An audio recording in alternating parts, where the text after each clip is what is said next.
बोल रहा था कि एक बार कंपनी उसके नाम हो जाएगी तो मेरी भी लाइफ के 4 चांद लगा देगा। डॉन ने हाथ जोड़कर ठिठुरते हुए कहा।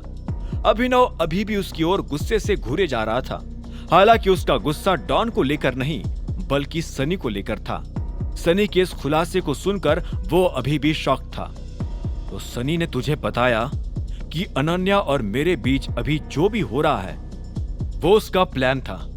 तो फिर उसने तुझे ये भी बताया होगा कि उसने ये प्लान क्यों बनाया था। जी बॉस, वो बोल रहा था कि ऐसा करने से हरदेव सिंह अपनी पोती से नफरत करने लगेगा और कंपनी उसके नाम न करके सनी के नाम कर देगा।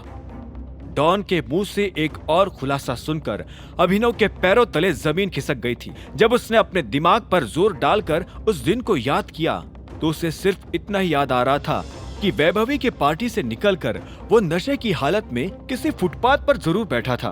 उसने पहले कई बार ये याद करने की कोशिश की कि वो अनन्या के बेड पर कब और कैसे पहुंच गया, लेकिन उसे कुछ भी याद नहीं आ पाया था।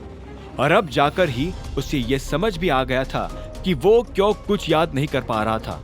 अगर इस सब के पीछे सनी का हाथ था तो अभिनव ने भी अब ठान लिया था कि सनी अपने किए का खामियाजा भी भुगते।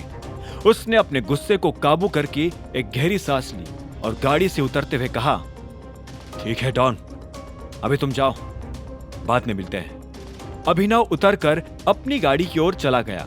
डॉन फिलहाल इतना डर गया था कि वो टाइगर से नजरें भी नहीं मिला पा रहा था। अपनी गाड़ी तेजी से भगाकर अभिनव कुछ ही मिनटों में वापस घर पहुंच गया। उसने वहां देखा कि बर्थडे सेलिब्रेशन के ज्यादातर डेकोरेशन अब समेट दिए गए थे और सभी लोग अपने अपने कमरों में सोने जा चुके थे। अभिनव भी सीधा जाकर अपने कमरे में घुस गया, जहां पर अनन्या अभी भी जागकर अपने चेहरे से मेकअप साफ कर रही थी। मुझे लगा नहीं था तुम आज रात वापस आओगे। सही बात है, लगता वैसे भी उन्हें ही है जो परवाह करते हैं। अभिनव का ताना सुनकर अनन्या उसकी ओर पलट गई और खींचते हुए बोल पड़ी, मुझे थी तुम्हारी परवाह। घंटों तक इस बात का डर लग रहा था कि कहीं वो डॉन फिर से तुम्हारे पीछे ना आ गया हो। अभिनव ने गहरी सांस ली और एक पल अनन्या की ओर देखकर वो बेड पर जाकर बैठ गया। अनन्या भी फिर से पलट गई और शीशे में देखते हुए बोल पड़ी, पार्टी में इतनी बकवास करने की क्या जरूरत थी अभिनव? हर वक्त इंटरफेयर करते हो और फिर सबके लिए परेशानियां भी खड़ी कर देते हो। अनन्या की शिकायत सुनकर अभिनव हल्का सा मुस्कुराया। फिर से बताना, तुम्हें मेरी परवाह थी या खुद की? ऑफ कोर्स खुद की। मुझे कंपनी में अपनी पोजीशन चाहिए एट ऑल कॉस्ट। मैं नहीं चाहती कि वो सनी सब कुछ छीन कर ले जाए, लेकिन जिस तरीके से आज तुमने दादाजी से बात की है ना, मुझे डर है कि वो कहीं सनी को ही कंपनी न दे डाले। अनन्या ने फ्रस्ट्रेट होकर शिकायत करी। सनी उसकी कंपनी हड़प लेगा, ये सोच सोच कर भी उसे कंपन होती थी। अभिनव ने एक फीकी मुस्कान निकाली और अनन्या की ओर देखते हुए कहा, तो तुम्हें इस चीज की परवाह है? कभी दिमाग लगाकर सोचा नहीं कि कुछ और भी गड़बड़ हो सकती है? अनन्या ने भौहें ऊपर करके पूछा, कैसी गड़बड़? अभिनव ने फिर से उससे नजरें हटाकर सांस छोड़ते हुए कहा, उस रात तुम्हें महसूस नहीं हुआ कि कुछ गड़बड़ थी?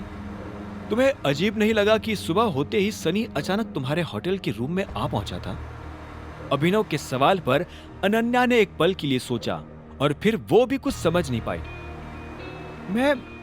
तुम क्या बोल रहे हो? सनी को पता था कि उस होटल में मेरा एक वीआईपी रूम हमेशा अवेलेबल रहता है, इसीलिए वो आ गया। इसमें अजीब क्या हुआ?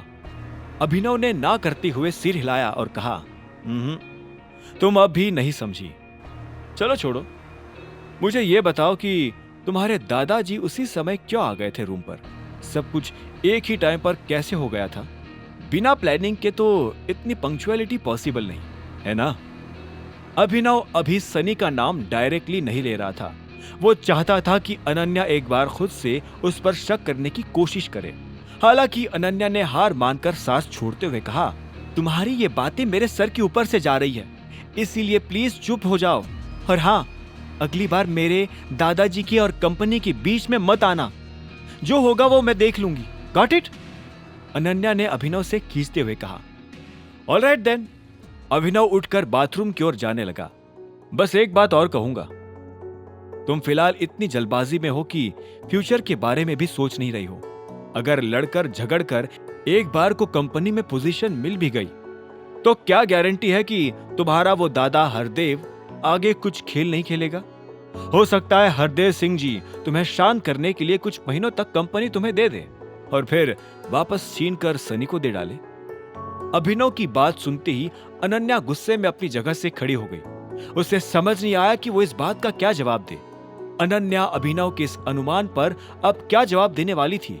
क्या उसे पता चल जाएगा कि उस रात उन दोनों के बीच जो भी हुआ उसके पीछे सनी का ही हाथ था?